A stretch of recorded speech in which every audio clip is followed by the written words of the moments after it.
அரைச்சி குடிங்க. தமிழ்ல வேற வேப்பில அரைச்சி குடிக்க போறீங்க. வாங்க ட்ரை பண்ணுவோம். ஆம்பளைங்க கம்மி ட்ரை பண்ண போறோம். வேப்பில அரைச்சிருக்கேன். ஆனா இது வேப்பிலேன்னு உங்களுக்கு டவுட்டா இருக்கும். அதனால மேக்கிங்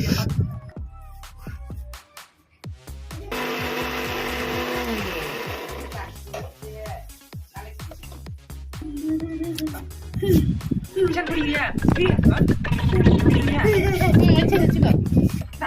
ஓகே ட்ரை பண்ணலாம். கொஞ்சம் கஷ்டமா இருக்கு. ஆனா இவங்க ஃபுல்லா குடியும் சொல்லி இங்க டார்ச்சர் பண்றாங்க.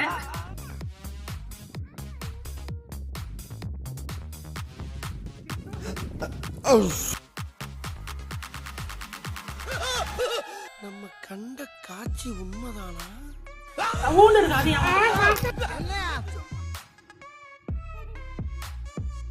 இந்த ரொம்ப ஈஸியா இருந்துச்சு. இதுவே கொஞ்சம் டிஃப்ரெண்டா வித்தியாசம் கொடுங்க. ரொம்ப டஃபா கொடுங்க. பாய்.